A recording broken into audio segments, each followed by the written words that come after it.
Je suis désolé. Mais je ne veux pas être empereur. Ce n'est pas mon affaire. Je ne veux ni conquérir ni diriger personne. Je voudrais aider tout le monde dans la mesure du possible. Juifs, chrétiens, païens, blancs et noirs. Nous voudrions tous nous aider si nous le pouvions. Les êtres humains sont ainsi faits. Nous voulons donner le bonheur à notre prochain, pas lui donner le malheur.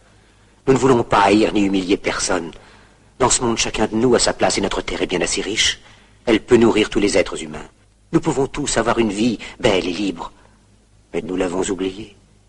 L'envie a empoisonné l'esprit des hommes, a barricadé le monde avec la haine, nous a fait sombrer dans la misère et les effusions de sang. Nous avons développé la vitesse pour nous enfermer en nous-mêmes. Les machines qui nous apportent l'abondance nous laissent dans l'insatisfaction. Notre savoir nous a fait devenir cyniques. Nous sommes inhumains à force d'intelligence. Nous ne ressentons pas assez et nous pensons beaucoup trop. Nous sommes trop mécanisés et nous manquons d'humanité. Nous sommes trop cultivés et nous manquons de tendresse et de gentillesse. Sans ces qualités humaines, la vie n'est plus que violence. Et tout est perdu.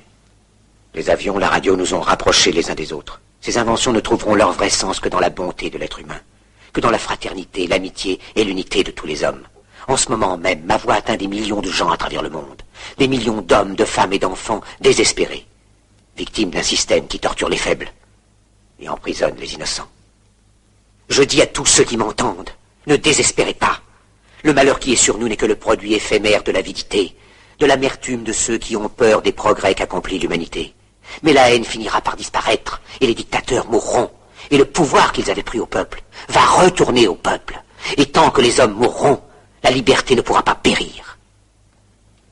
Soldats, ne vous donnez pas à ces brutes, à une minorité qui vous méprise et qui fait de vous des esclaves, en régiment toute votre vie, et qui vous dit ce qu'il faut faire et ce qu'il faut penser, qui vous dirige, vous manœuvre, se sert de vous comme chair à canon, et qui vous traite comme du bétail.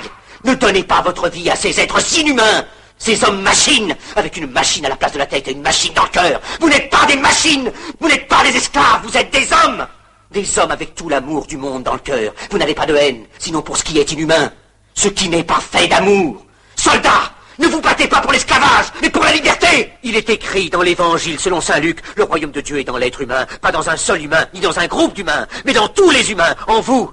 Vous, le peuple, qui avez le pouvoir de créer les machines, le pouvoir de créer le bonheur. Vous, le peuple, en avez le pouvoir de rendre la vie belle et libre, le pouvoir de faire de cette vie une merveilleuse aventure. Alors au nom même de la démocratie, utilisons ce pouvoir. Il faut tous nous unir.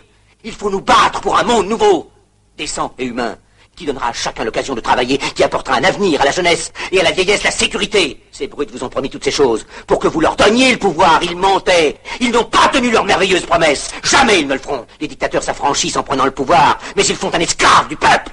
Alors il faut nous battre pour accomplir toutes leurs promesses. Il faut nous battre pour libérer le monde, pour renverser les frontières et les barrières raciales, pour en finir avec l'avidité, avec la haine et l'intolérance.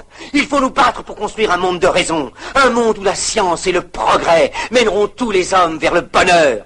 Soldats, au nom de la démocratie, unissons-nous tous!